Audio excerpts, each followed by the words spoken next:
네, 안녕하세요. 여러분들의 구독과 좋아요로 이 채널이 유지되고 있습니다. 네, 영상 속도는 1.5배를 추천드리는 바이고요. 구독자님, 멤버십 회원들에게 항상 감사하다고 말씀을 드리면서 제 본 영상은 추세 분석용 투자 영상이기 때문에 참고만 해두시길 바라겠습니다. 네, 이번에 퍼스트 리퍼블릭 관련된 XRP와 또 제 주관대로 한번 분석을 또 해봤던 내용을 한번 다뤄보도록 하겠고요. 그 뒤로 이제 금리 관련된 소식도 또 한번 정리를 해드리고 가는 게 바람직할 것 같아가지고 또 준비를 해봤습니다. 이번에 찰리먼거가 상업용 부동산 부실대출 대거 노출되었다. 아직 끝나지 않았다. 이런 이야기가 나와주고 있는데요. 일단 08년도 금융위기 때가 25개 은행이 파산이 돼서 전체 700조 원 정도가 됐다라고 하더라고요. 근데 이번에 올해 3개 은행이 파산이 됐는데 전체 713조 원 규모이고 퍼스트 리퍼블릭 규모가 300조 원 정도가 된다라고 되어져 있습니다. 근데 이번에 퍼스트 리퍼블릭 은행이 이번에 JP모건으로 가져가게 되었죠. 그래서 은행 위기 거의 끝났다라고 제이미 다이먼 형이 그렇게 이야기를 했는데요. 이거는 좀 깊숙하게 보게 되면 알 수가 있는 부분은 퍼스트 리퍼블릭이 크게 문제가 있었던 은행은 아니었습니다. 근데 현금의 흐름도가 상당히 경색이 되고 증서형에 따른 문제점이 계속 부각화가 되다 보니까 JP모건이 이걸 먹게 되면서 이제 오히려 이 부분에서 일단락 좀 시키려고 하는 것 같아요. 왜냐하면 인수를 하다 보니까 규모 금액도 많이 투자가 됐고 여기서 한 단계 더 문제점이 나오게 되면 JP모건도 약간 좀 어려워질 것 같다라는 생각이 들기 때문인 것 같습니다. 또 한편으로는 퍼스트 리퍼블릭이 해왔던 사업 구도가 상당히 매력적이고 이게 앞으로 장기적으로 이 문제만 잘 넘어간다고 하면 이 JP모건한테 너무 많이 도움이 될 수 있는 부분이 있거든요. 그래서 그런 속내도 좀 있었다라고 보시면 될 것 같습니다. 근데 반면에 또 이런 의견도 나와주기도 했었거든요. 같이 한번 보시게 되면 에버코어 부회장이 이런 이야기를 했습니다. 야, 추가 분기 아직 있다. 신용 경색도 있고 부작용도 아직도 좀 있기 때문에 아직은 좀 더 조심스럽게 봐야 된다. 그리고 부유층 상대로 낮은 금리로 장기 대출 해주는 부분도 상당량 직격탄이 있을 것으로 보이시기 때문에 아직은 아니다 라고 이야기를 하기도 했습니다. 그래서 저는 오히려 이번 사태로 인해서 스테이블 코인에 따른 동향을 계속해서 확인을 해볼 필요성이 있다고 했죠. 인수를 했음에도 불구하고도 USDC에 따른 변화점은 없었습니다. 오히려. 그리고 또 BUSD도 같이 볼 필요성이 있겠죠.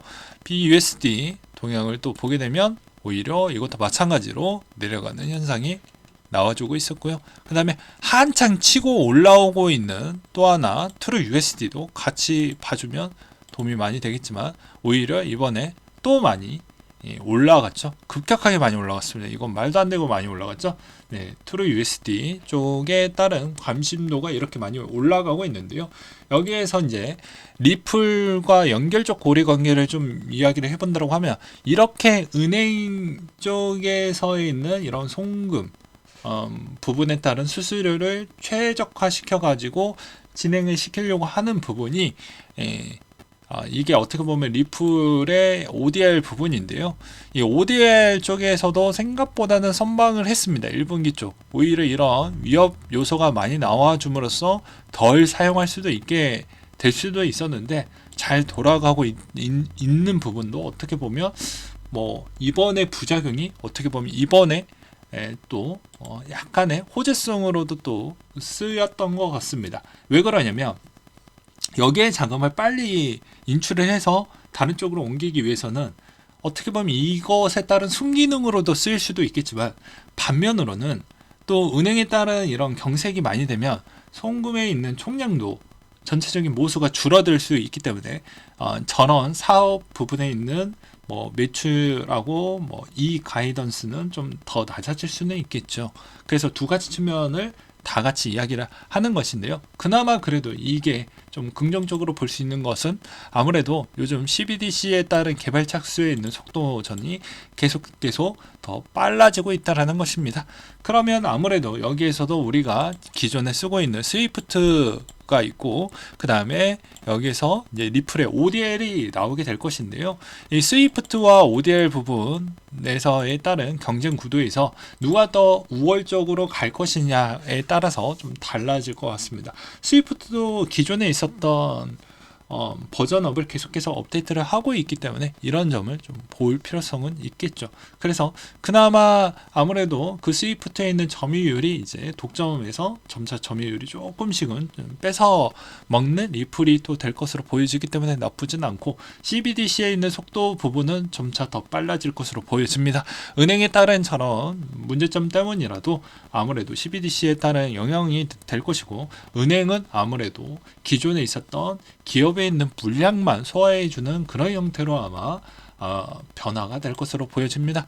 그래서 국경 간의 결제 솔루션에 있는 작동 방식도 이번에 이런 것도 또 다른 측면으로 또 본다라고 하면요, 아무래도 지금 대부분 달러에 있는 위치가 생각보다 아직도 높은 위치에 머물고 있기 때문에 이런 송금에 있는 시스템에 따른 수수료 비중이 어마무지하게 비싸요.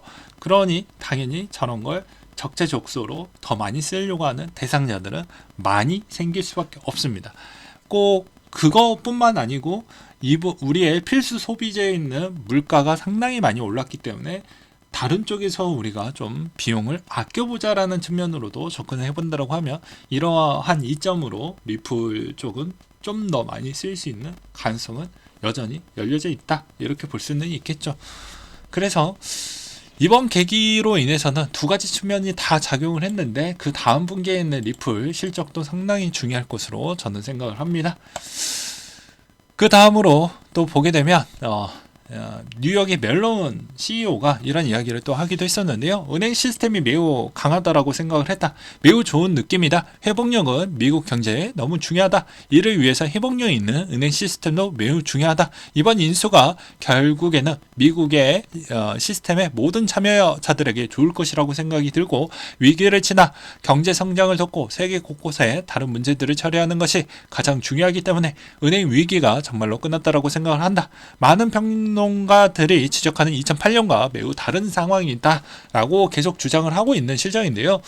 저는 글쎄요, 이거 좀 중립으로 저는 생각을 하고 있습니다. 왜냐하면 멜론도 은행권에서 이야기하는 입장은 당연히 여기서 마무리가 되었어요 라고 이야기하는 게 훨씬 더 좋겠죠. 왜냐하면 자기들한테 다시 또 되돌아올 수 있는 위기를 자기 입으로 꺼낼 수는 없다라는 것입니다. 그리고 또한 JP모건 입장에서도 마찬가지로 내가 이 정도 규모에 있는 자금을 이번에 썼는데 300조 원 대충 이것도 생각할 거 하면 좀 더 줄어들긴 하겠지만 저 정도에 있는 인수를 좀 했었는데, 여기에서 나빠요 더 나빠질 것이에요 라고 하면 JP모건 자체에서도 상당히 흔들리거나 위기의식이 나올 수도 있기 때문입니다.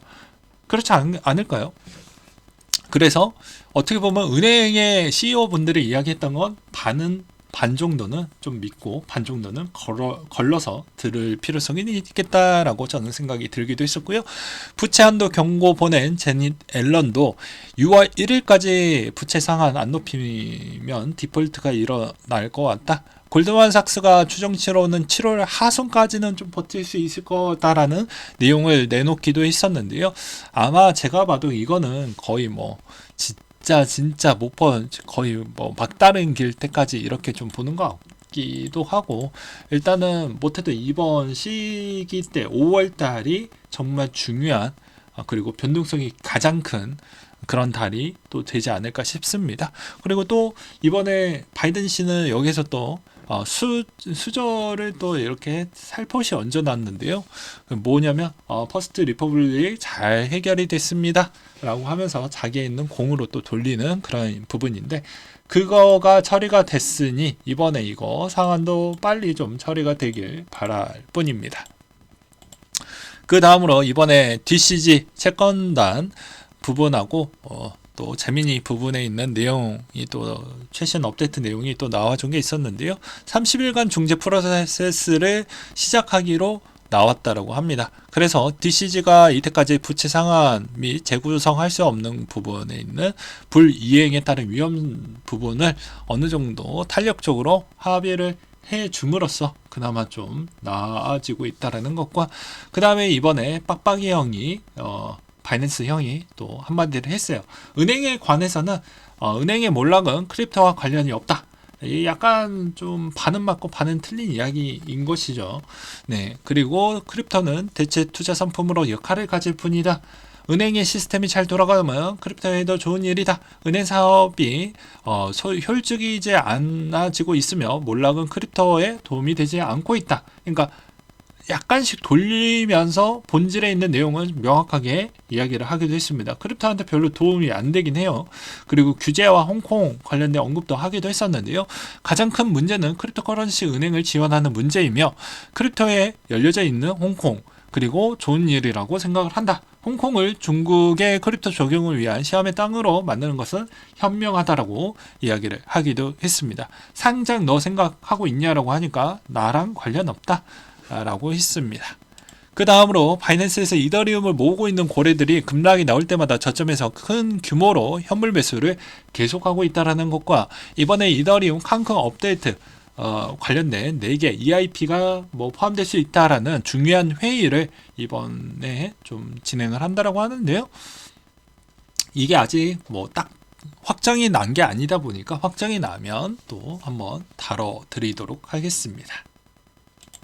네, 그 다음으로 거래소별의 비트코인 잔고치를 한번 보도록 하겠는데요. 아직 192만 개 정도를 머물고 있고, 청산 위치도 여전히 롱 포지션이 많이 이렇게 수직적으로 터져주면, 이렇게 수직적으로 많이 터져주면 숏이 별로 없잖아요. 그러면 이런 현상은 어떻게 될까요? 당연히 단기적으로 청산 차트로만 분석을 했었을 때, 이게 청산 차트가 100%는 아니지만 천상 차트로만 지표를 분석을 해서 해석을 해보았을 때, 대입을 해보았을 때는 별로 좋은 형태는 안 나온다. 오히려 숏을 때리기가 훨씬 더 좋아지는 입지가 나올 수가 있기 때문에 이런 점은 좀 참고하시면서 투자에 임하시길 바라겠습니다. 여전히 혼돈의 5월달이 될 것으로 저도 생각이 들고요. 그리고 이번에 아직 남아져 있는 이제 뭐 금리 인상 부분은 별로 중요하진 않지만, 이제 앞으로 나올 수 있을 만한 6월 달에 있는 방향성과 하반기에 있는 그런 내용들이 어떻게 나와주느냐에 따라서 달라질 수 있다. 근데 여러분들은 아셔야 되는 게, 만약에 여기서도 중간 마다마다 수익 투자나 또는 뭐 분기 투자 형태로 수익성을 실현하려고 하는 자는 웬만하면 요 구간 8월에서 9월달 구간 이전에 어느 정도는 좀 수익 실현을 하는 게 맞겠죠. 아니면 내가 진짜 장투형으로 내가 접근을 했다라고 한다라고 하면 그건 좀 별개가 될 수도 있겠고요. 그래서 5월 달에 있는 한 주는 변동폭이 워낙 큽니다. 보게 되면 알 수가 있죠. 일괄적으로 딱딱딱 끊어지지 않잖아요. 4월 달 대비처럼. 그렇기 때문에 5월 달 추이는 변동폭이 워낙 크다라는 걸 알 수가 있습니다. 그렇죠. 다 마이너스 형태도 변동폭이 워낙 다 다르기 때문에 여전히 이건 예측하기 어려운 달이다 라고 저는 말씀을 드리고 싶습니다. 그리고 또 이런 이야기를 또 드리고 싶은 이유 중에 하나는, 이번에 이제 주식에서도 뭐 지주사 관련된 SG 사태가 좀 많이 커져가고 있잖아요. 뭐 델성홀딩스나 뭐 그 다음에 뭐 삼천리나 뭐 임창정씨 막 이야기가 나오고, 저는 좀 소신 발언을 좀 드리고 싶은데, 각자 의견은 다들 반박시 존중을 해드립니다. 저도 그 부분에 대해서 다 존중을 해드리려고 최대한 하고 있어요. 그 대신 이게 생각보다 자극적이다 이런 내용들만 아니다라고 하면 대부분 뭐 다 존중을 해드리려고 하는데, 이걸 코인적 관점으로 비유를 해본다고 하면 코인과 사랑에 빠지면 안 됩니다. 절대로. 예. 사랑에 빠지면 판단력이 흐려지고 객관적일 수 없고 논리적일 수가 없죠. 그래서 그런 게 있어요. 근데 우리는 되게 이상한 게, 항상 돈 투자했던 뭐 주식이나 이런 뭐 투자 상품에 투자를 하겠다라 하신 분들이 되게 보면 웃긴 점이, 나는 몰랐다. 나는 몰랐다고 그게 회피가 되는 게 아닙니다. 코인 시장도 마찬가지로. 네, 사기가 어마무지하게 많고요. 프로젝트도 진행하는 게 있고 안 하는 게 있습니다. 뭐 자기 돈이 그만큼 얼마나 힘들게 돈을 벌었다는 걸 벌써 망각하고 잊어먹었다라고 저는 생각을 하고 있거든요. 그래서 이 절대로 사랑에 빠지면 안 된다는 거, 우리는 그냥 지금에 있는 프로젝트가 잘 진행이 되어가고 있는지, 그리고 맹목적으로 그만큼 코인에 있는 소각이나 그 다음에 여러 가지에 있는 인센티브를 더 많이 줄 수 있는 사람들이 많이 있는지, 그리고 우리가 생각했던 대부분에 있는 사람들이 앞으로 미래지향적으로 내 코인을 구매하려고 하는 대상자들이 그만큼 많던지, 아니 그걸 이제 대비를 좀 비슷한 비유로 해본다고 하면 뭐 커뮤니티 풀이 월등하게 활성화가 죽지 않고 계속 돌아가고 있는지, 이런 거를 볼 필요성이 있는 겁니다. 그냥 묻지마, 찬양합니다, 좋습니다 해봐야 본인 계좌가 변화가 안 생긴다라는 것이죠. 근데 또 반면은 이런 돈 투자 관련해서는 생각보다 좀 유연하게 보는데, 이상하게 결혼할 때 내 사위를 볼 때나 아니면 또 이상하게 또 다른 쪽 보게 되면 그런 쪽으로는 상당히 엄격한 잣대로 보고 있다라는 겁니다. 왜냐면 이 사람이 뭐 스펙이 어떻고 나이가 어떻고 돈을 얼마나 모았고 키가 어떻게 되고 얼마나 잘생겼고 그런 걸 많이 본다라는 것이죠. 근데 한편으로 그걸 그대로 접목을 시켜서 투자도 비슷하게 가져가야 되는데 대다수 그렇지 않다 보니까 항상 또 반복이 이루어지는 거 아닌가라는 생각이 듭니다. 제가 이런 꼰대 같은 이야기를 가끔씩 하는 이유는 무엇이냐면, 이게 정말 중요하기 때문입니다. 자산을 나중에 돈을 많이 벌었다라고 해도요, 하이엔 하시는 애들이 정말 많습니다. 돈이 어느 정도 자랑도 하고 싶고 막 분명히 그럴 거예요. 돈을 그 다음 시즌에 진짜 돈을 많이 벌었다고 해도, 그래도 말을 많이 하면 본인한테 손해입니다. 내가 잘 관리를 할 줄 아신다고 하면 상당히 뭐 문제될 거 없는데, 관리를 잘 못할 것 같다고 하면 그냥 자랑보다는 가만히 있는 게 제일 좋고요. 그 다음에 조용하게 나 혼자서 투자하는 게 더 이롭다라는 걸 알려드리는 바입니다. 네. 그래서 이번 내용 꼭 전달을 해드리고 싶었어요. 그래서 대다수 보면 여전히 그렇게 계속 투자하시는 분들도 꽤 많더라. 왜냐면 코인 커뮤니티 내용 보면 아직도 그러시는 분들이 꽤 많이 있다는 걸 이번에 느껴서 다시 한번 이런 이야기를 구독자 여러분들과 같이 이렇게 의견을 공유해 드리는 게, 또 장기적인 투자나 이런 거 보았을 때도 자산 관리에 또 문제 없이 잘 하실 거라고 생각을 하기 때문에 그런 거죠. 저도 이런 싫은 소리 하고 싶지 않아요. 구독자 떨어지는 소리이기 때문에. 그럼에도 가끔씩은 이렇게 좀 쓴 이야기를 주변에 있는 인물들이 해 주어야 좋은 거지. 같이 막 롱 때리자, 가자, 숏 때리자, 가자, 이렇게 해봐야 그런 사람들이 과연 나한테 도움이 많이 될 것인지 곰곰하게 한번 생각을 해보시길 바라겠습니다. 네, 이상으로 마치도록 할게요.